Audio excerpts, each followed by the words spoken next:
Turabaramukije cyane bene data bakunze ikiganiro umutima w'ubugingo, turabahaye ikaze mu kiganiro umutima w'ubugingo.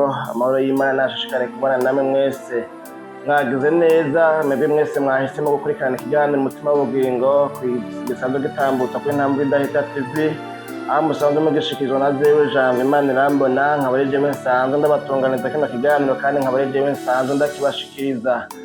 Dushimiye Imana cyane mu mutima yoyo ishishikaye kudushoboza kubashikiriza bino biganiro. Tumaze iminsi turiko turabashikiriza twataziriye ngo Noel nziza, aho tumaranye iminsi ibiganiro bishika ku biganiro 10. Twababwiye yuko ari ibiganiro bihariwe Noel, aho twabitaziriye Noel nziza, tukaba tumaze kubashikiriza ibiganiro 8. Hakaba hasigaye ibiganiro 2, murumva yuko tubigenze. Abamaranye natwe iminsi mwarashoboye kuronka ibitari bike, mwarashoboye kubumvira ibitari bike bisanzwe bivuga kuri ino nsanganyamatsiko ya bino biganiro. Twavuze ngo ni ibiganiro twitiriye Noel nziza. Rero hasigaye ibiganiro 2, kandi n'ivyo 2 navyo nyene tugomba dukuremo ikiganiro kimwe, hanyuma haze kuba hasigaye hasigaye ikiganiro kimwe canyuma kizosozera bino biganiro twari tumaze iminsi tubashikiriza bya Noel. None ntitwobora gushimira Imana mu mutima. Imana yarakoze yabanye natwe, yadushoboje kubashikiriza bino biganiro. Murumva yuko urugendo ntirwari ruto kuva mu kiganiro cya mbere hariya twabonye ku rukundo rw'Imana ku bantu, n'ibindi biganiro bitandukanye twabonye. Mwebwe mumaranye iminsi natwe mwarashoboye gukurikirana ibiganiro bitari bike, muri ibiganiro 8 si ibiganiro bikeya. Namwe mutashoboye kubikurikirana tubatera intege, tubasaba kandi tubinginga ngo mugira kigoro naho umwanya ugoye, naho bitoroshe, kumbure bivanye n'ibikorwa bya misi yose n'amabanga menshi mujejwe, mwigore murondera akanya kugira ngo zino nyigisho twabatunganirije namwe muzumve ntizibacike. Ni kuvuga ngo mwaracerewe, ariko mugabo biracashoboka yuko mushobora kwiratrapa kugira ngo mwumvize bino biganiro, kubera bino biganiro byose biri kuri runo rubuga musanzwe muri ko murarabira ko buno butumwa bwiza. Nimba uri kubiraba uciye kuri Facebook, ufasha akanya ukaraba neza baza kubona na bino biganiro kuva ku kiganiro ca mbere gushika ku kiganiro ca 8, mbere na kino kiganiro c'9 ari naco muri ko muraraba, baza kubisanga kuri runo rubuga. Nimba biraje naho uciye kuri YouTube, naho nyene ivyo biganiro urabisangaho. Turabaye rero ikaze mu kiganiro umutima w'ubugingo, kuko namaze kubabwira musanzwe mutegurirwa kandi mukongera mugashikirizwa na jewe Jambo Imana irambona. Tukaba tugira turabire hamwe rero ikiganiro uyu munsi c'9, ikiganiro gikurikirwa n'ikiganiro ca nyuma muri runo rukurikirana rwa bino biganiro 10 twataziriye ngo Noel nziza. Iki kiganiro tugomba turabire hamwe uyu munsi ni ikiganiro kivuga ngo canke citwa ngo ukuvuka kwa YESU KRISTO.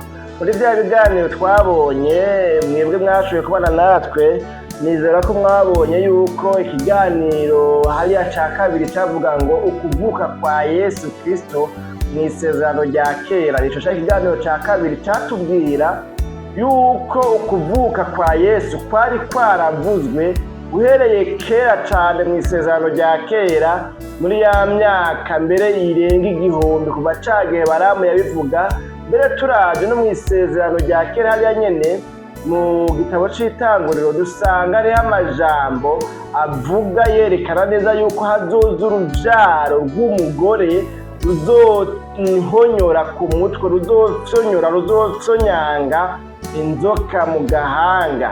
Ico gihe burya rero navyo nyine byavuga yuko hazoza mu ruvyaro rw'uyu mugore inzoka yahenze ariyo shetani, hazoza uruvyaro, hazoza uwuzogiranye, uwuzotsinda, uwuzonesha satani, uwo nawe yari Yesu Kristo. None rero nuko uno munsi rero turaba ukuvuka kwa Yesu Kristo, apana muri ca kiganiro nyine twavuga ngo mu isezerano rya kera uko byari byaravuzwe oyaye, ahubwo ukuvuka kwa Yesu Kristo uko kwagenze, byagenze gute, byabaye gute uyu munsi. Ntidushobora kubidondagura byose kumbura, ariko mugabo turavuga ibyo umutima wacu turongoreyemo kuvuga, turavuga ibyo dushoboye bihuye n'umwanya dufise. hanyuma kumbure ntawe upfa bimaze, tuzozura n'ikindi gihe kumbure mu bindi bihe nk'ibi nyene twongere tuganire n'ibindi, gutyo dushishikare kumva no makuru y'ivy'ubwami bw'Imana, kumva no makuru y'uwo mwami yavutse kugira ngo aducungure, adukure mu vyaha, asubizeho ya migenderanire myiza yari yarakuweho n'icaha, kandi imbere yaho yari ihari hagati y'Imana n'abantu bayo. Twarabonye mu kiganiro ca mbere ingene Imana yagendera Adamu na Eva ikabatemberera, imigenderanire myiza ikiri hagati y'Imana n'abantu bayo. Ariko icaha kimaze kuza mw'isi, abantu bagacumura, iyo migenderanire iratosekara, irononekara.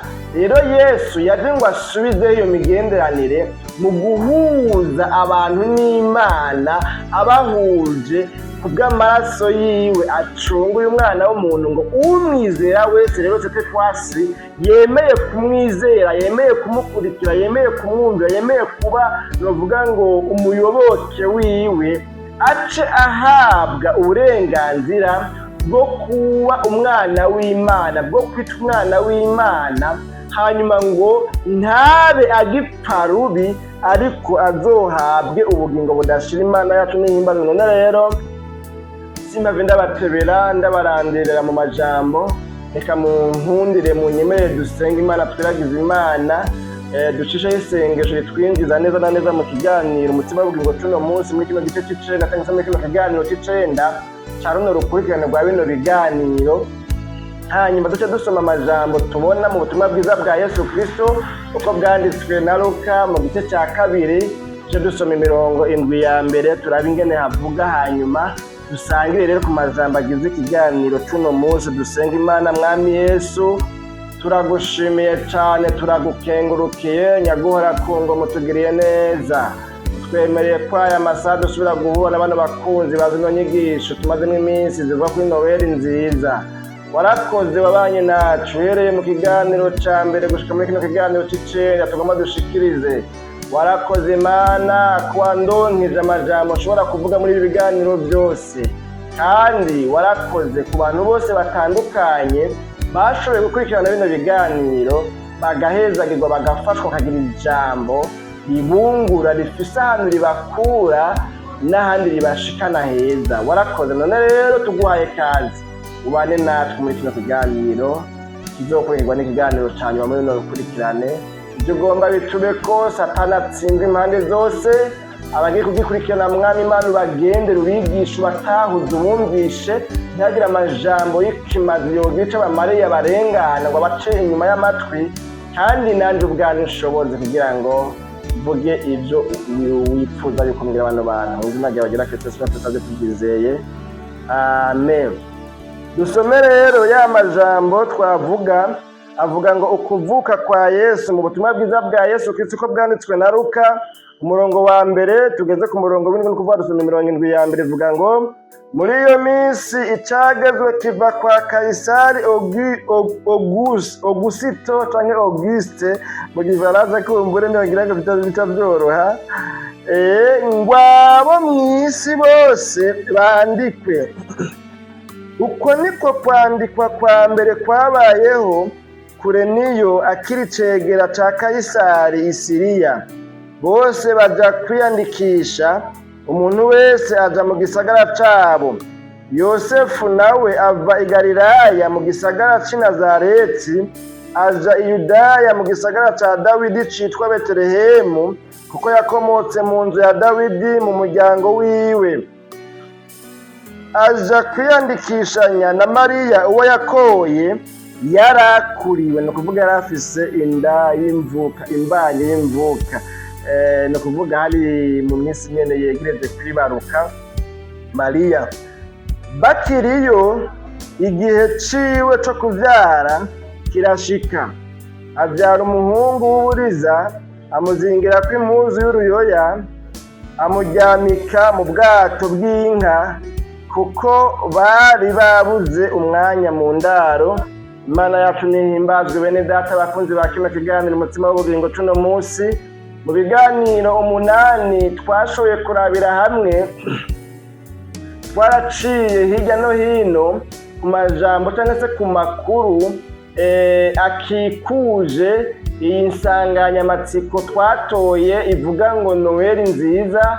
Turavuga ku bitari bike bikikuje iyi nsanganyamatsiko kugira ngo bikunde umuntu yumve neza na neza igituma Noheli ari nziza, igituma guhimbaza ukuvuka kwa Yesu Kristo ari byiza, duhereye ku gaciro kabyo, duhereye ku kumwe byari byaravuzwe, duhereye ku bavugishwa n'Imana icyo bagiye barabivuga ko, duhereye no kuri uwo yari yaravuze ko azovuka, uburemere bwiwe, ijunja n'ijambo afise, ingene arengeye kwitwa umwana w'umuntu. Twarabonye mu kiganiro cya gatatu nimba ndyibuka neza, twavuze ngo Yesu Kristo uwo ari we by'ukuri. None rero ibyo biganiro 8 byose byavuga biciye hirya no hino kuri ino nsanganyamatsiko kugira ngo tuyumve neza. Muri bino biganiro rero bibiri bya nyuma nabyo tugiye kuvuga ahanini ibintu bibiri, aho tugiye kuvugamwo ikintu cya mbere cyangwa se kimwe muri ibyo bibiri,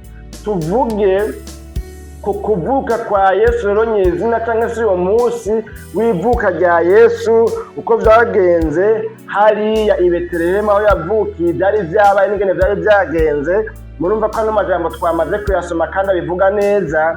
Hanyuma mu kiganiro cyo gusoza cyangwa se cyo kurangiza tuzoca turabira hamwe rero amateka y'umunsi mukuru wa Noheli. Tuzorabira hamwe uyu munsi mukuru wa Noheli, icyo kumbure bamwe na bamwe babivuga ko, bamwe babibona gutya abandi bakabibona gutya, natwe tubibona gutya, tubyumva gutya. Bitumariye iki? Bidufasha iki? Ni byiza cyane nibibi kuyihimbaza? Birakenewe cyane ntibikenewe? Mbega by'ukuri birafise ishingiro? Birafise intuzeye akamaro kadasanzwe? Birafise insiguro idasanzwe? Mbega wewe wumva wo kwifatanya n'abahe, abayihimbaza n'abatayihimbaza Noheli? Mbega wewe wumva wo kwifatanya n'abande? Imana yacu nihimbaza ko mu by'ukuri nawe tutarabyinjiramwo, ariko hariho abayihimbaza n'abatayihimbaza. Imana yacu nihimbazwe. Muri aya majambo dusomye rero tubonye ko habaye icagezwe cyashizweho n'umwami Auguste cyangwa umwami Kayisari Auguste. Yarakolonije umwami w'Umuroma mu empereur, yarakolonije, yaratwara, yararongoye empire Rome. Muri ico gihe tubonye ko rero habayeho icagezwe c'umwami gishiraho itegeko rivuga ngo abo mw'isi bose biyandikishe muco twita ngo ni rusansuma, nk'uko abandi bavuga ngo rusansuma, iyandikwa, ibarura, sinzi kumwe n'andi majambo umuntu yovuga. Tubonye rero yuko habayeho icagezwe cashinzwe n'umwami Kayisari Auguste w'Umuroma.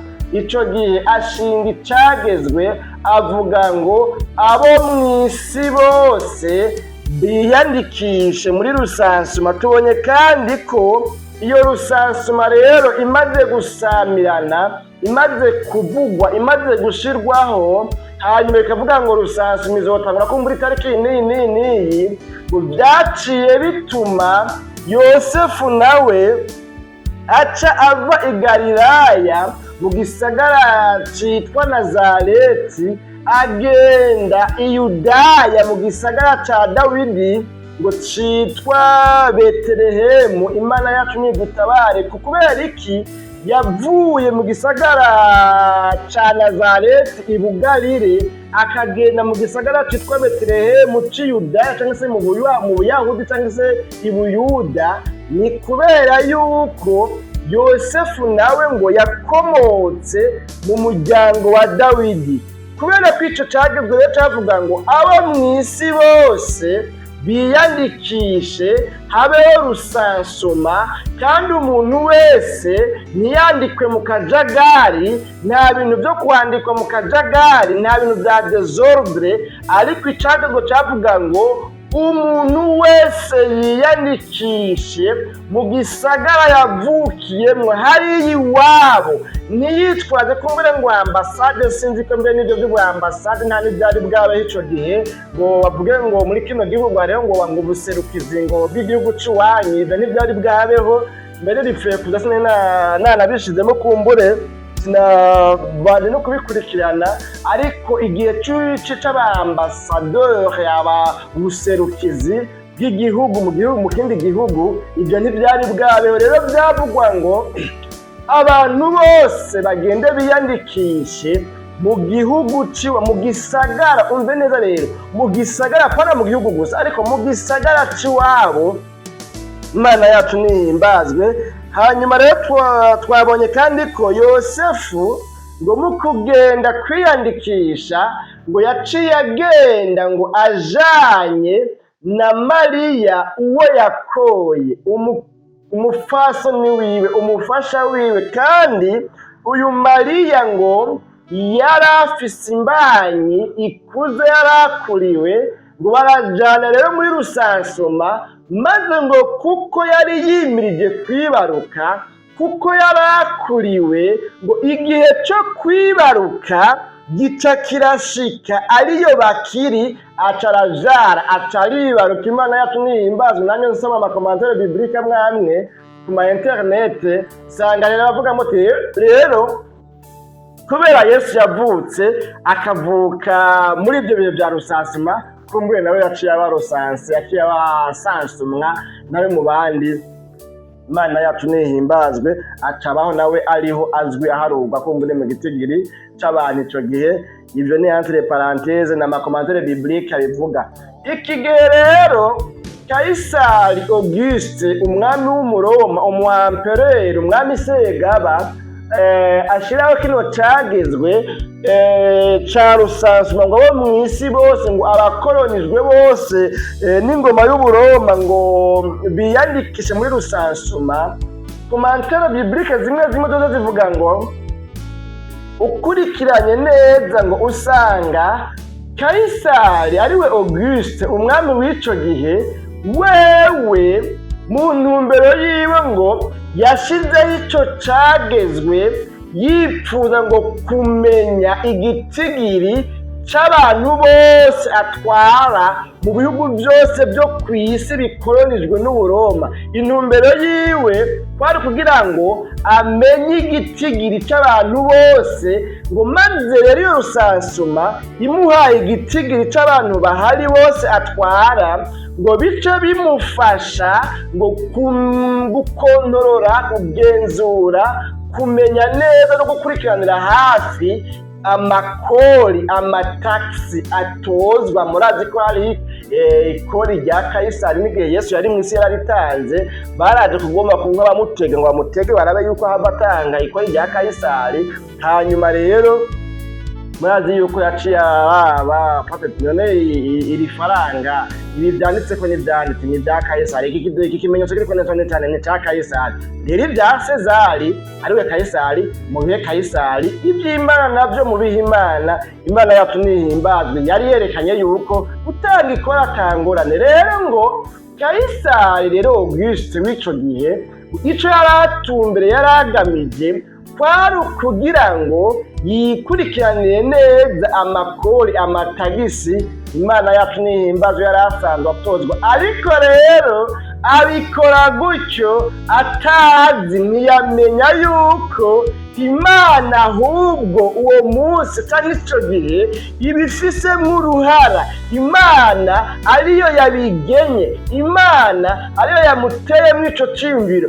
Kw'Imana aho hantu ihafise ijambo, kw'Imana n'ibihe ariyo yatumye bigenda bityo. ntiyamenya ahubwo yuko nubwo ariko arabikora atari ko abikoreshwa n'ubwenge bwiwe, ahubwo ko abikoze kubera ko Imana igombye kumukoresha mu mugambi wayo wo gushitsa ibyari byaravuzwe yuko umwami azocungura abantu, azovukira i Betelehemu. ibyo byari byaravuzwe, tuza kubibona imbere gatoya.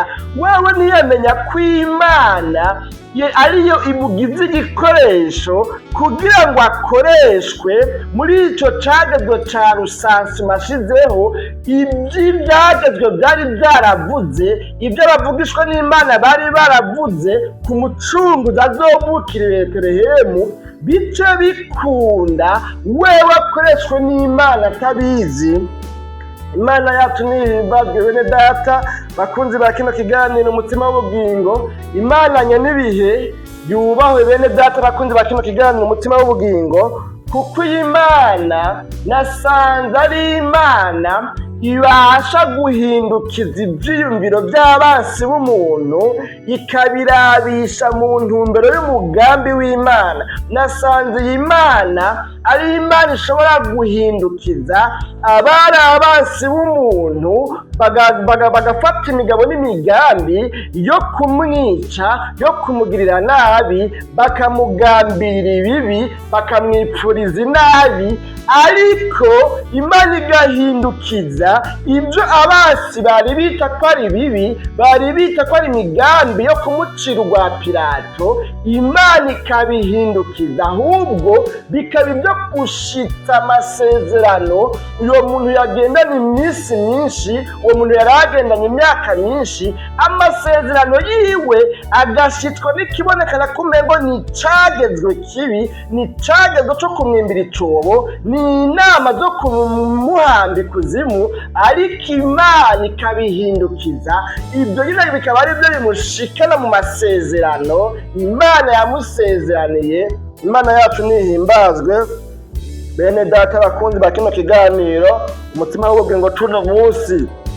Umwami wacu Yesu Kristo rero yavukiye i Betelehemu, kandi kuvukira i Betelehemu kwiwe ntabwo kwabaye isanganya, kandi kuvukira i Betelehemu kwa Yesu ntabwo kwabaye igihamana, ahubwo kuvukira i Betelehemu kwa Yesu kwabaye ishigwa mu ngiro ry'umugambi w'Imana n'ibyo yari yaravuze kera, nk'uko tubona yuko uvugishwa n'Imana Mika muri ca kigabane twasoma hariya ca 5, niko ko twasomye 50 ya mbere, yari yaravuze yuko Yesu Kristo azovukira i Betelehemu hagisigaye imyaka irenga 700 imbere yuko Yesu avuka.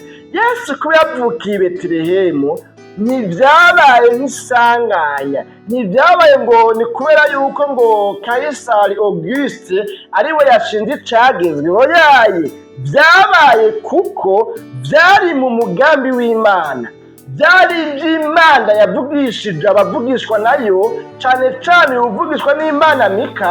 Muri kiriya kiganiro twabonye yuko ngo Mika n'ahari muri bavugishwa bita ngo n'abavugishwa bato bato les prophètes mineurs, ariko yuko ari bavugishwa kuvuga ngo ni bandi muto sindi gito, kuko nubwo bitwa ni batoya, ubuto bwabo ntibuvugwa gutyo ngo ni kubera ko ijambo bavuze ritari ijambo rizima, ahubwo ni kubera gusa bavugishijwe igihe gitoya, canke bavugishijwe ibintu bikeya, ibitabo byabo ni bito bito.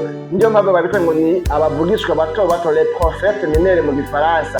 Ariko twabonye ngo naho Mika ari umwe mu bavugishwa bato bato, ngo yari umuvugishwa avugishwa avec précision, ngo yari umuprofete de précision, ngo yavuga domye ko neza, kandi icyavuze akagitomora, akavuga ngo kizoba igihe iki n'iki.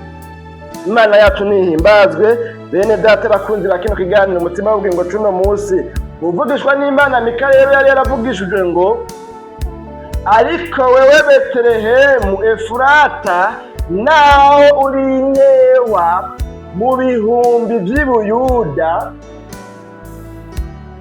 ngo muri wewe hazomviramwo uzoba segaba mu Bisirayeli, ngo amamo yiwe yahereye kera hose ibihe n'ibindi. Imana yacu nihimbazwa n'amajambo dusanga ariya mu gitabo twavugishwa n'Imana Mika, twarayavuze muri kiriya kiganiro, aho twasanze havuga ngo ariko wewe Betelehemu Efurata, naho uri nkewa mu bihumbi by'i Buyuda, muri wewe hazomviramwo uzoba segaba mu Bisirayeli, kandi ngo amamo y'uwo muntu azoba segaba sayubu gusa, sayavuba, ntibitanguriye ngaha nyene, ariko amamuko yiwe yahereye kera hose, ibihe n'ibindi. Imana yacu nihimbazwe. Iby'Imana rero bene data biragoye cyane, biratangaje cyane, biragoye kumva no gutahura ingene Yesu Kristo yategerezwa cyangwa se yari kuvukira mu muryango uba i Nazareti, ariko nubwo uwo muryango uba i Nazareti agategerezwa kuzovukira i Betelehemu. Mu yandi majambo, byari biratangaje kumva no gutahura ingene abavyeyi b'uyu mwami Yesu Kristo yaragiye kuzovuka bari abavyeyi baba i Nazareti, ariko mu yandi majambo mu mvugo y'ubu, maternite yiwe azovukiramwo ntibe i Nazareti mu gisagara c'i Galilaya, ahubwo maternite azovukiramwo igaca iba i Betelehemu, ahantu kure cane, no ku birometero ngo bishika hafi 120 uvuye i Nazareti. Ivyo bintu muvyumvire namwe. Uyu muntu azovuka ku bavyeyi baba mu Burundi, ariko azovukira umunsi wo kuvuka azovukira muri Amerika. Ako n'akarorero. Ivyo bintu urumva nk'uyo muvugishwa abivugishijwe nawe wovuga ati oya yesha aho urabeshe kabisa. Ivyo bintu ntibibaho, bizoba byagenze gute? Byari bigoye rero kumva no gutahura. Umuntu avyimviriye ingene twabonye yuko Yosefu na Mariya bibera i Nazareti kandi babwiye ko bazovyara umwana. Kuva cagihe rero twase Mariya amajambo, byoshoboka yuko wavyimviriyeko, cyane nimba utavyimviriyeko nawe uvyimvire. Twarabonye yuko bibera i Nazareti, mugabo kandi abo bantu babwiwe ko bazobyara uwo mucunguzi, ahantu baba ni kure cyane nko ku birometero 120 uvuye aho baba uja aho azovukira. Yosefu rero na Mariya ntibaba i Betelehemu kuko tumaze kuvyumva, ahubwo baba mu gisagara c'i Nazareti i Galilaya. Hanyuma kandi muri kino gihe twumvise yuko runo rugendo rwari hagati ya Nazareti na Betelehemu, rwari urugendo hafi rw'ibirometero nk'120 uvuye i Nazareti ugenda i Betelehemu. Iki gihe kandi Mariya yari afise imbanyi y'imvuka, yarakuriwe, ni ukuvuga biteze ko ashobora kuvyara umwanya uwo ari wo wose. Amaze gutangura kumva ibimenyetso yuko ari hafi kwibaruka. Ariko mugabo rero, kubera yuko Imana itabura uko ibigenza, kubera yuko byategerezwa kugenda nk'uko byavuzwe, kubera yuko ata kintu na kimwe cari guhinduka ku byari byaravuzwe, icyo gihe kandi ntibyari byoroshe yuko Mariya afata urugendo rurerure afise imbanyi y'imvuka, akagenda urugendo rurerure rungana gutyo. Muri kino gihe ata ndege zari bwabeho, muri kino gihe ata mamodoka yari bwabeho, muri kino gihe ata magari ya moshi yari bwabeho. Mubyumve neza bene data bakunzi ba kino kiganiro umutima w'ubugingo. Uyu mumama, uyu muvyeyi arakuriwe, harageze ko yibaruka. Tuvuge ngo muri kuno kwezi nyene aribaruka, canke turengane tuvuge ngo muri no ndwi nyene aribaruka. Hanyuma uyu muvyeyi rero ategerezwa kugirane gufata urugendo rurerure, kuko ibyagezwe bivuga ngo uwo mwana azovukira i Betelehemu, niho azovukira. Byari bigoye rero ingene azofata urugendo rurerure afise imbanyi y'imvuka, kandi ata ndege, ata modoka, ata gari ya moshi, twari kuvuga ngo ata moto n'abajaje. Ariko ibyo byo bije ejo bundi nyine tubibonye ejo bundi, hariho kera hacu tutigeze tubibona. Ibyo byo bije ejo bundi. Ibyo byose tubona bikoreshwa mu bijyanye no kwiyunguruza byotuma umuntu anyaruka, byokorohereza uno muvyeyi wacu yibungenze Mariya agomba kwibaruka.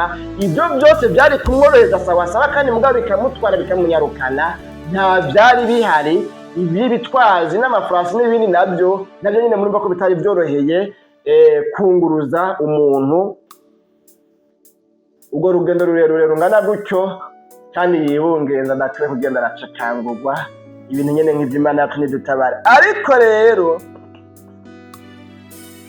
kubera yuko atajambo Imana yavuze rigenda amazima yongo, kubera ko atajambo Imana ivuga ngo rihere canke ngo ritakaze akanovera, ritakaze uburemere, canke se ngo ryijane ridashikije umugambi w'ico Imana yavuze, kuko Imana itabesha, kuko ibyo yavuze bitegerezwa kuba atanakanyuguti na kamwe kavuyeko.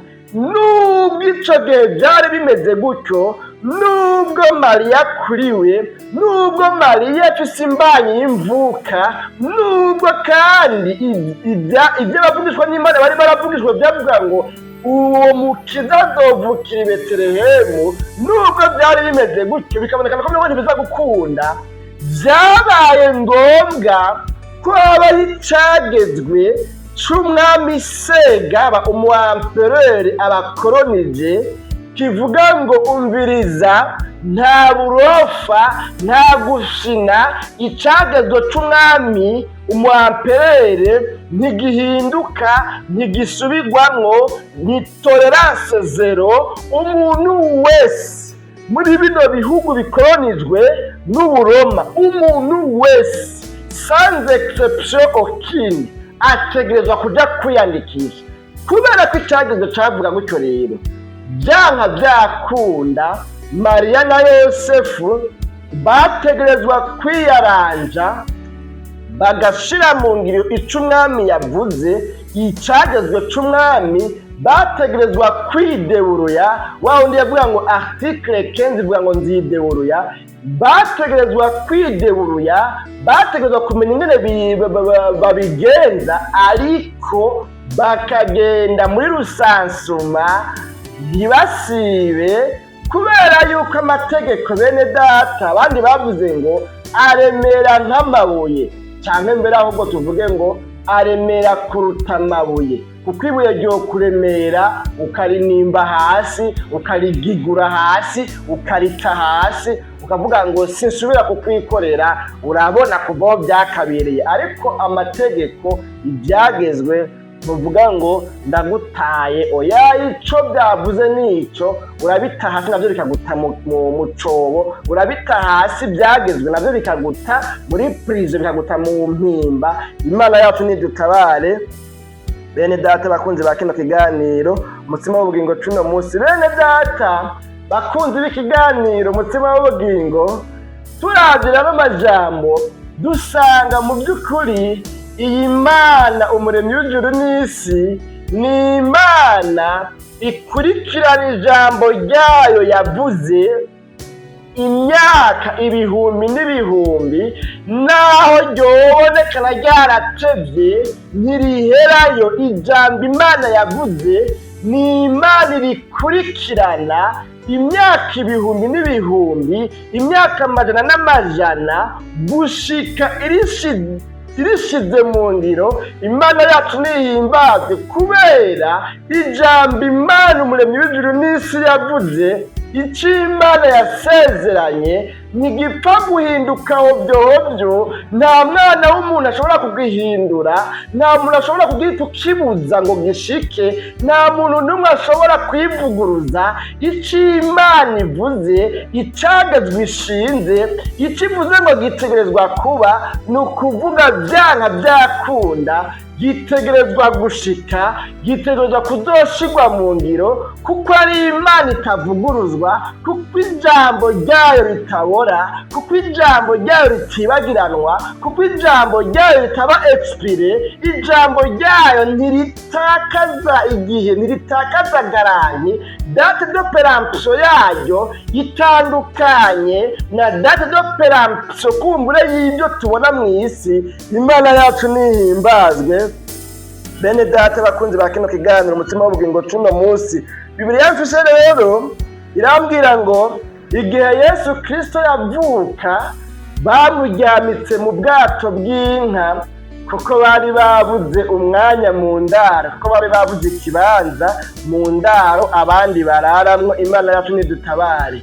Narasomye amakomantere biblika mwamwe sanga bavuga ngo aho hambere hahise burya kijya gihe ngo ibuyuda canke iyudaya ngo inzu zaho zari zubatse ngo ku buryo ngo habaho inzu yo hasi ngo hakabaho n'inzu yo hejuru. No kuvuga mu yandi majambo zari etaje, nibwo buryo bazubakamwo. Imana yacu nidutabare. Muri ibi bihe byarenganye haraje amapla kumbure novuga ngo yari mashati ico gihe, aho waza bumva abantu baraye kuvuga ngo yubatse gasekebuye. N'ugomba kubaka kumva avuga ngo nubatse gasekebuye ngo ongaya ngo nakayubatse gasekebuye ngo wabonye naka ngo nakayubatse gasekebuye. Ukiyumvira ico kintu gasekebuye ibintu nyene nk'ibyo. Imana yacu nidutabare. Rero novuga ngo niyo mapla kumbure ngira ngo nibivanye n'imico yabo, bivanye n'ico gihe bakunda kubaka. Muri no misezerano rya kera hari amakuru aravuga ibijyanye n'ingene bubakiye icyumba uvugishwa n'Imana mu nzu yo hejuru. Imana yacu nidutabare. Rero ngo ico cyumba ngo cyo hejuru cyane cyo mu nzu yo hejuru cyane mu nzu yo hejuru mu iyo nimuze ico cyumba cyo hejuru ngo nico muri rusange ngo abantu baryamamwo. Nari majambo muri rusange ico cyumba cyo hejuru bwari bwo buraro, ni abantu baryama, ni abantu barara, niho novuga ngo hari ibitanda ivyumba abantu bararamwo. Imana yacu nidutabare. Ngo ariko mugabo ngo ca cumba co hasi ngo cari nkino vuga ngo n'icumba c'ihuriro bose bahuriramwo.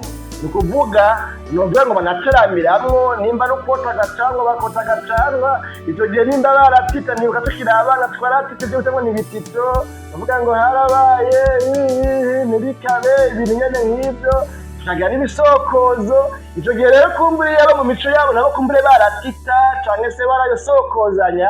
Novuga ngo muri ico cumba co hasi nico basokorozanirizamwo, nico batitiramwo, nico boteramwo agacanwa, nico bateramiramwo. Hanyuma umuntu agacava ngaho agenda no mu cumba co hejuru yaryama. Imana yacu nidutabare. Rero ngo kino gihe kubera yuko Yosefu na Mariya babuze umwanya mu ndaro, babuze ikibanza mu ndaro, kubera yuko ico gihe abantu bari baje muri rusansuma bavuye mu mihinga itandukanye n'ibihugu bari baragiyemo. Kuko murumva yuko icagezo cavuga ngo umuntu wese yiyandikishe muri village natale mu gisagara yavukiyemwo, naho yoba ari mu kindi gihugu yategerezwa gutaha bakamusansuma mu gisagara yavukiyemwo. Ico gihe rero munyemerere mvuye gucyangureje imvugo bakoresha muri kino gihe, ico gihe aba diaspora bari benshi bari bagarutse baje kugisha rusansuma, baje kwiyandikisha. Uce wimvira rero nk'ubu nk'akarorero nk'abarundi bari za Zambia, za Mozambique, za Malawi, za South Africa, za Tanzania, za Congo, za Rwanda, za Uganda, za Kenya, za Ethiopia, za Sudani, abari za Europe mu Iburaya, abari za Amerika, abari za Australia. Nibaza ko atamugabane n'umwe ngira ngo utari ko kumbure utarimwe abarundi. Nibaza ko atamugabane n'umwe utarimwe abarundi. Abo bose cyo wimvira bose baciye bazi umwe wese mu gisagara yavukiyemo. Birumvikana yuko ico gihe abantu baratanze indaro, no kuvuga ngo bahasingira no kuryamana ko sinzi kumbure no kunyira atama detail dushobora kuronka atubwira ibyabaye ico gihe. Mugabo namwe mwiyumvire uburaro bw'abantu bari babaye ico gihe. Baratanze indaro, ibibanza birabura, abantu barabura aho barara, abantu barabura ibibanza nyene urumva haraga. Rero Mariya kuko babuze umwanya mu ndaro, kubera ko kumbure ngira ngo bacerewe, kubera ko kumbure baje basanga ibibanza bamaze abandi kuvyokipa, nimba kumbure bararihisha, dufata yuko kumbure basanze ibibanza byose abandi babirishe n'abatakibanza bafise bashobora kuronka, naho bari kuba kumbure bafise amafaranga bakaba bokiriya. Rero ngo kubera yuko bari ngaho hasi, muri iyo ntuzo yo ngaho hasi, birumvikana yuko rero Mariya na Yosefu hageze yuko Mariya yibaruka, ibise bimufashe baciye bifashisha kwa kuri twavuga ngo article 15 ngo ivuga ngo nzideburuya, baca bifashisha kumbure ubwato ngo bwaraho hantu mu nzu yo hasi, kubera yuko ngo hariya i Yudaya muri iyo nzu yo hasi hahandi bateramira ngo niho babika ibikoresho, nimba kumbe twavuga ngo ibikoresho byo kurima, byo kugenya, ibikumbure bimwe ibikoresho nyene, kandi ngo ni naho mbere ngo hakunda kuba aharara ngo ibitungwa, ibi twavuga ngo ni ibitungwa domestique abantu batunga mu nzu, nabona iby'inkwavu, impene, intama n'inka kumbure Imana tune dutabane. Rero baciye bifashisha ubwato bw'inka bwari buri ngaho, ko babuze umwanya, babuze ikibanza, baca baraciye barabwifashisha, barabukoresha, baburyamikamwo iki, ubu ari bwo baryamikamwo umwana Yesu yavutse. Imana yacu nidutabare bene data bakunze ba kino kiganiro, kubera ko nta kundi bari kugira atabibanza bihari, abantu babaye benshi, abaje muri rusansuma mu gisagara bavukiyemwo, muravyumva nyene ngene byari bimeze, iyo situation namwe murayumva. Yesu Kristo rero iki gihe yaryamitswe mu bwato bw'inka, mu by'ukuri si kubera yuko bamwimye indaro ikaye habanamba, ahubwo ni kubera bari benshi muri iyo micungararo baje muri rusansuma, hanyuma nta bibanza byari bihari. Uca mwumva ingene no kugira ngo uronke ikibanza, ngira ngo hari ukunigana kumbure, ngira ngo no kuri amahera sinzi, nawe urumva uwo muntu yari yibungenze, ntibyari byoroshe kwiyunguruza, ntibyari byoroshe kunigana, ntibyari byoroshe guterana ingumu baronderaho barara, ntibyari byoroshe. Urumva nyene kandi Yosefu nawe yategetswe kumuba hafi, akamuguma hafi kugira ngo amufashe muri ivyo bihe bitoroshe yari arimwo. Yesu Kristo rero ntiyaryamitswe mu bwato bw'inka kuko bamwimye indaro. Novuga ngo iyi nzu canke nayo ba ni hoteli, uyu mwene iyi nzu Yesu ntiyaryamye mu bwato bw'inka kubw'ikosa ryanye n'inzu, kuko wewe ntiyaranazi n'ibyo kumbure by'uri muri iyo ndagomba kuvuka, ahubwo nyiri inzu kumbure n'imbere arije amahera cyane n'imbere baryamika ku buntu, ariko ibyo yakoze byose yabikoze kubera yuko hageze igihe yarengewe, hanyuma wese akaba ahantu yifashisha arara iryo joro kugira ngo rusansuma ibanze ihere, niyaherama bazosubire iwabo. Imana yacu nidutabare. Murumva reko ritari kosa y'uyu muntu yagize yarinye n'iyi nzu cyangwa se nyene y'ihoteli, ntumbaze ibintu nyene nk'ibyo.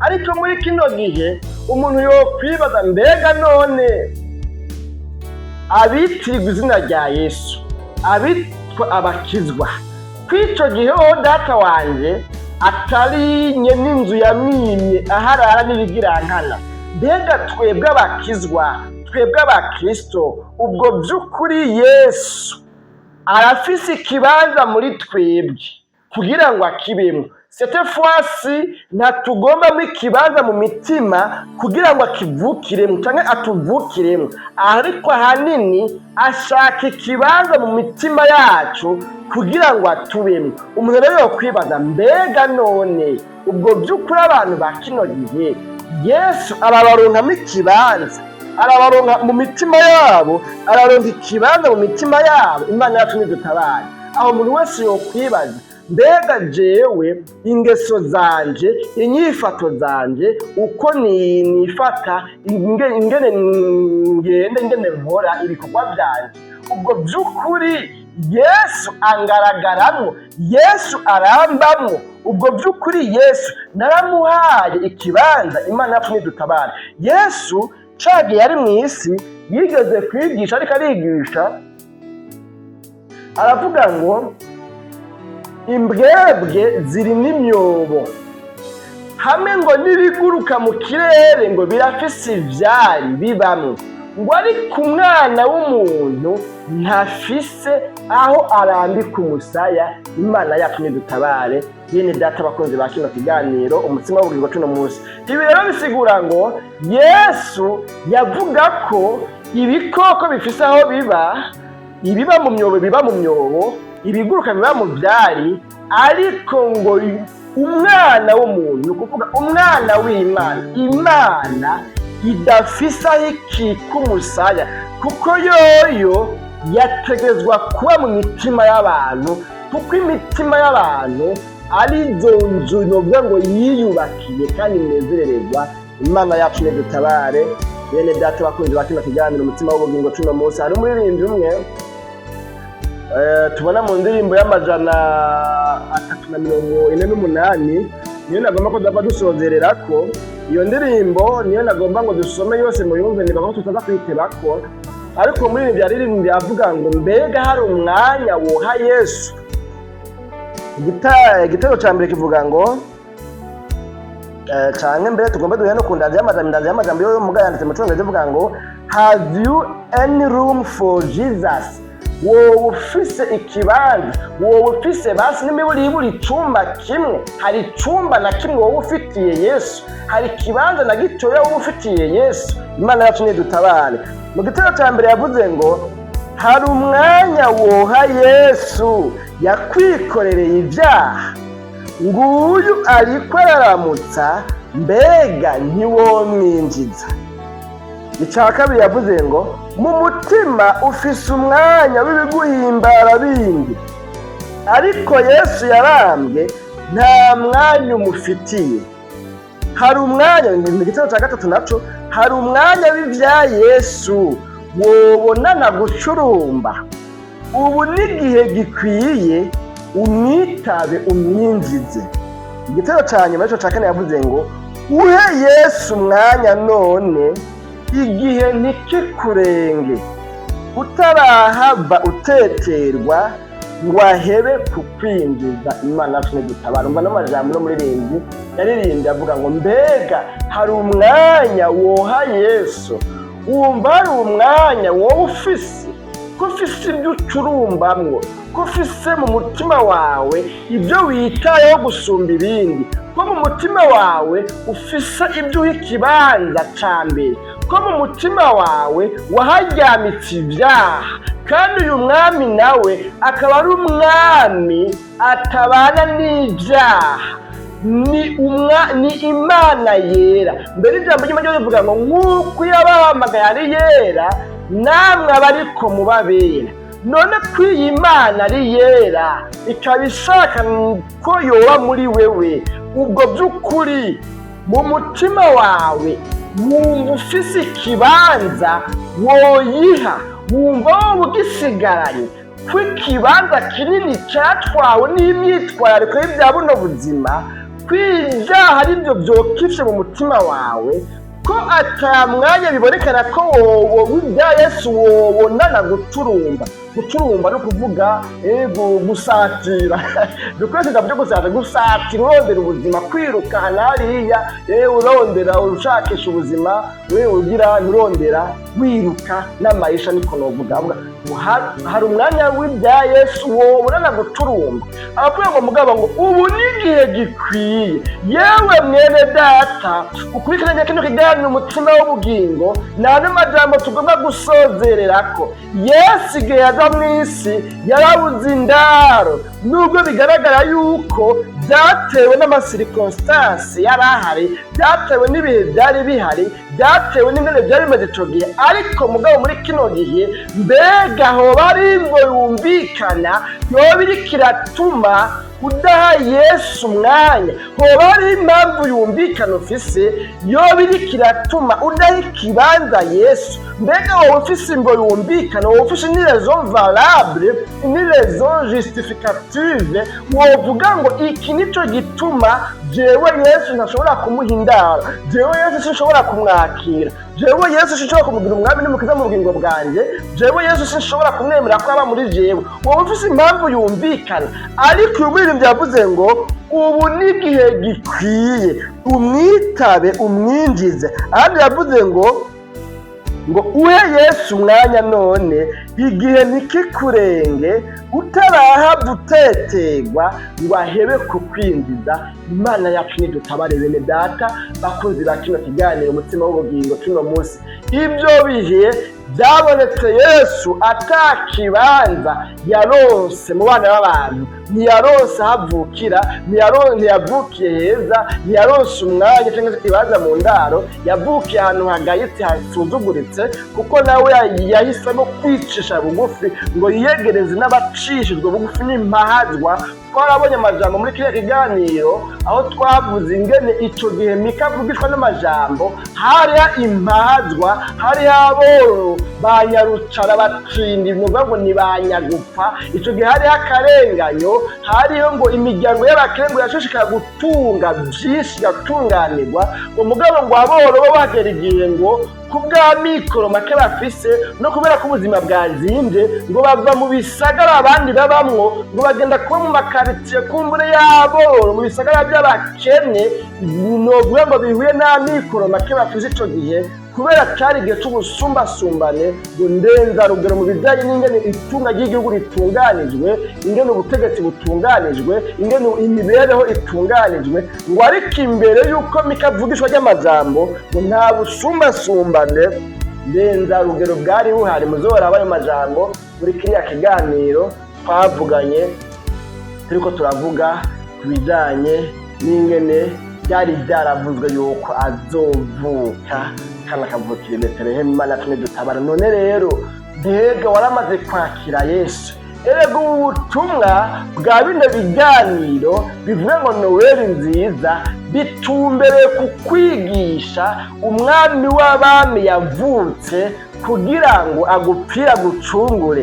yaje kugira ngo agucungure uve mu byaha. aho twabonye ngo hari umwanya woha Yesu yakwikorereye ibyaha, hari uwo kwikorereye ibyaha, hari uwabambwe urabamburwa, hari uwacumitswe icumu mu rubavu nawe ubona gucungurwa, hariho uwavuze ngo byose birarangiye, ibyo gucungura abana b'abantu birarangiye. Imana yacu nihimbazwa. mbega none ko yamaze kuza akavukira mu isi agafatwa nabi ariko akagucungura, mbega wumva wewe washoboye gukurikirana izo nyigisho zose cyane wowe wumvise ano majambo, mbega wumva ari ikibanza woha Yesu? ariko aradodora, ariko arahamagara. uyu muririmbyi yavuze ngo ubu n'igihe gikwiye umwitabe umwinjize, ariko arahamagara, ariko arakwinginga kugira ngo umwitabe umwinjize. none rero ngo numwinjize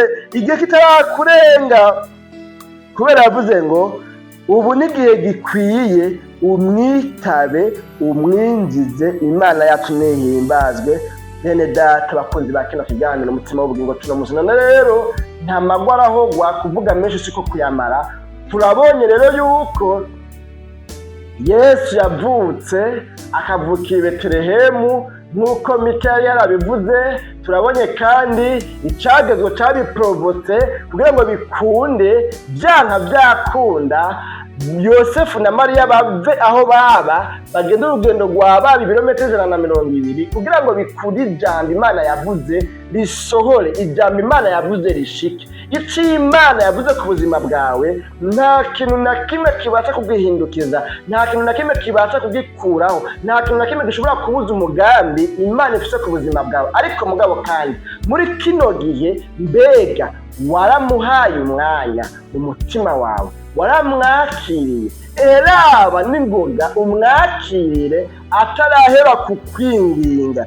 mu citabizo c'ino ndirimbo twasomye havuga ngo shitsa Yesu mu mutima, itaba ijambo ryiwe, mwugururire n'ingoga bikigushobokera. mwene data, ubu biracashoboka. numwitabe umwinjize abe muri wewe, akuganze ubicaremwe gishasha, kuko abamwakiriye bose yabahaye ububasha bwo gucika abana b'Imana. abamwakiriye bose acabaha ububasha bwo gucika abana b'Imana. Imana yacu nidutabare. None rero sinzi ibyo umaze iminsi ugenderamwo, amajambo uvuga, ibyiyumviro wiyumvira, ibyifuzo wifuza, indabo zawe, akagaye kawe, ingeso zawe, ingene ubanye n'abandi, sinzi ubukozi bw'ikibi buri muri wewe, sinzi ubunyonyezi, ubusuma no kurenganya n'ibindi kumbe bitandukanye uriko urakora bitari vyiza muri sosiyete, bitari vyiza no kubw'ijambo ry'Imana nk'uko ijambo ry'Imana rivuga. Wewe ubwawe urazi ibyo ugenderamwo,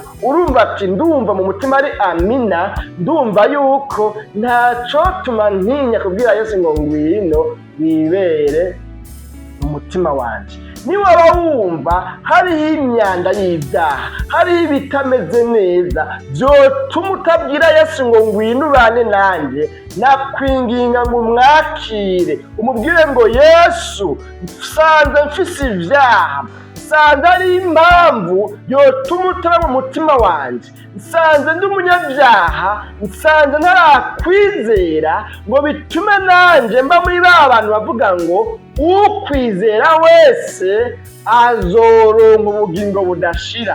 Nsanze ari ibintu bitaguhimbara, none ndakwinginze ngo umbabarire, amaraso yawe Yesu Kristo amonekeko, hamwe wobwira Imana ngo Mana ndakwinginze ngo umbabarire, maze iminsi ndi umuja w'ibyaha, maze iminsi mbohewe mu biyayuramutwe, maze iminsi ibiyayuramutwe nivyo birangiza umuja, maze iminsi ibintu by'urumogi, maze iminsi ingeso z'ibyaha zitandukanye arizo ziba muri jewe. Ndumva yuko ntoguseruka mu maso, sinoguturikira mu maso, ndumva ntokuba kuvuga ngo ngwino mu mutima wanje, ngwino uwuganze, ngwino wubemwe, ahubwo ikinkwiye manzi umbabarire, ndakwinginze ngo umbabarire, amaraso yawe nambonekeko, ndagomba nanje ngo ntange ikibanza ndagihe uwanyikorereye ivyaha ari wewe. None rero ngwino imbabazi zawe zimbonekeko, umutima wanje umutima usukuye wemerwa nawe, hamwe wobwira Imana, hamwe wokwihana, hamwe wokwemera ivyaha ugenderamo, hamwe woheba ubugaba bwawe, hamwe woheba ingeso mbi zawe, hamwe wokumvira ijwi ry'Imana ririko riraguhamagara biciye muri kino kiganiro umutima w'ubugingo, ukemera kwihana, ukemera gutunganya ingeso zawe, Imana iracari ku ntebe y'imbabazi. Imana yoca ikubabarira, nawe wotura mu mugabane w'abantu bahaye umwanya Yesu yabikorereye ibyaha, woca uba icaremwe gishasha. Byoca bivuga ngo nawe ubaye mu bamwizera, kandi umwizera wese ntazopfa rubi, ariko azohabwa ubugingo budashira. Imana yacu nihimbazwe. Bene data bakunzi ba kino kiganiro umutima w'ubugingo, none rero natugomba tugarukirize. Mwakoze cyane kudukurikirana, mwakoze gutanga umwanya wanyu, guheba umwanya wanyu. Imana nyine amahoro ibahe imitima yanyu yifuza, Imana ibagenderere, Imana ibabere inyishu, Imana ibabere umutabazi, Imana ibabere byose muri byose, Imana ibabe hafi, Imana yishura imitwaro yanyu kubw'umwanya mwemera gutanga kugira ngo mwumve ijambo ryayo, kugira kubw'umwanya mwemera guheba mugaheba ibyo mwarimwo mukavuga muteka twumvize ijambo ry'Imana. Imana nyine amahoro, Imana mwubasha, Imana mwahaye ico cubahiro, Imana mwahaye uwo mwanya ibabe hafi, ibagirire neza, ibasurize mu ndumane. Numuhigwe rero umuntu yemeye guha umwanya Yesu, yemeye guha ikibanza Yesu, yemeye kuvuga ngo Yesu nanjye ndagomba ngumbemwo, ngwino mbabarire, ngwino ukureho ibyaha byandega, hanyuma nemerwe nawe, imbabazi zawe zimbeko, hanyuma nanje ubane nanje. Uyo muntu n'umuhigwe kubera Yesu atazabane nawe, kandi urupfu nta bubasha ruba rukimufiseko, kubera yuko afise ubugingo budashira muri we. Muri kiriya kiganiro ca mbere twarabivuzemwo ingene abafise ubugingo budashira muri bo, no kuvuga urupfu ruba rwashizweko iherezo. Imana yacu nidutabare. Ariko n'umuhombe wovyumva akabona umengo ni vya bindi nyene vy'abaporoti, ni vya bindi nyene vy'abakizwa, ni vyabo nyene bigisha ijambo ry'Imana, ivyo birabaraba.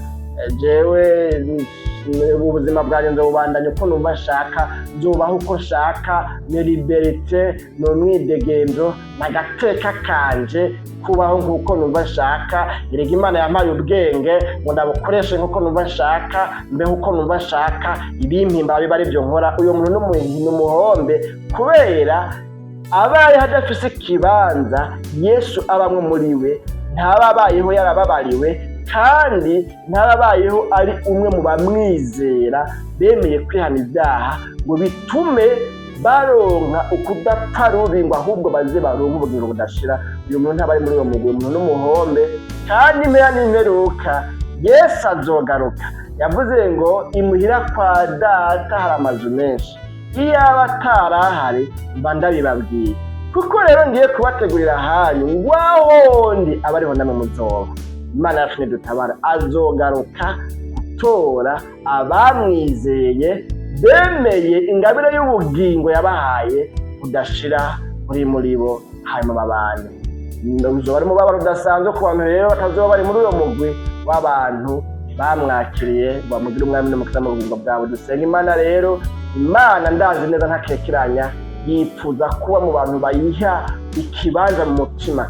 Imana ndazi neza ntakekeranya ko yifuza kukira, yifuza kurokoka. Ijambo ry'Imana yasomye hano naho rivuga ngo Imana ntitebeza isezerano ryayo nk'uko benshi bavyiyumvira, ngo ariko yihanganira benshi. Igomba ko ari n'umwe yopfa, igomba ko ari n'umwe yoranduka, igomba ko ari n'umwe yogwa mu vyaha, ariko kwihangana kwayo ni ukugira ngo abantu irabe ko nabangahe wo kwihana.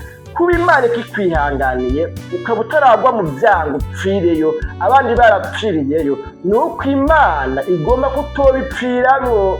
Imana igomba ko bihana, igomba kuhindukira. N'ano majambo rero turabonye ukuvuka kwa Yesu nyene kwagenze, kwabaye mu gihe cya rusansuma, avukira mu ndaro novuga ngo yo hasi y'itungwa, hama bamujyanika mu bwato bw'inka, hanyuma arabandanya igikorwa camuzanye. Twaramaze kubona bitari bike mu byari byamuzanye n'ingene vyagenze amaze kuvuka, ugukura kwiwe. None tuzoshora mu kiganiro ca nyuma ca runo rukurikiranirwa bino biganiro, kizoba kivuga kuri Noweli. Rero umunsi mukuru wa Noweli, uyu munsi mukuru tuhimbaza, ari nayo mpamvu twavuze ngo Noweli nziza. Tuzoca turabira hamwe ikiganiro ca nyuma kizotubwira kuri uyo munsi mukuru. Reka dusenga Imana rero twiragize Imana, tuzoshora muri ico kiganiro. Mwami Imana, turagushimiye cyane kubw'amajambo twumvise muri kino kiganiro. Wakoze kubana natwe, tugushimiye ko aya matara atacitse. Hari ibihe ahora acika ugasanga ibintu birahungabanye, ariko uyu munsi wakoze. Turabigushimiye cyane rero ko dushoboje gushikiza aya majambo yose. None rero aya majambo yaherekeze mu mitima yumvise, imitima yakiriye, ushishikare kuyisobanurira n'ibindi byinshi byo yikonvenka, byo yitahuza ko ikwiye gutanga umwanya mu mitima yabo, hanyuma bakakwakira karonka huba mu mitima yabo. Urakoze kuri Imana. Umuntu wese yihanye, umuntu wese yatuye, umuntu wese avuze ngo Mana mbabarira, ndakwinginze ngo mubabarire nk'uko asabye imbabazi, nawe ndazi yuko atawukoma amashi ngo ukubiteko, ahubwo ukomye amashi uramubabarira ukamushikana mu bugingo budashira. None umuntu wese hari ikintu avuze ngo iki kintu cyo cyarananiye guheba, iki kintu cyo cyambujije guha ikibanza Yesu, ibi bintu nivyo byambujije gutanga umutima wanjye ngo Yesu awube. Umuntu wese akweretse ibintu byatumye ubura ikibanza muri we, ndakwinginze ngo mubabarire, ndakwinginze ngo bihindire hanze, agire umutima mushasha, agire ubugingo budashira muri we, azobare nawe bitazoshira. Urakoze, ibyo ugomba byose bishishikare kubana na bano bantu bumvise n'amajambo. Mu izina ryawe ryera Kristo Yesu tubisabye tubyizeye, amen.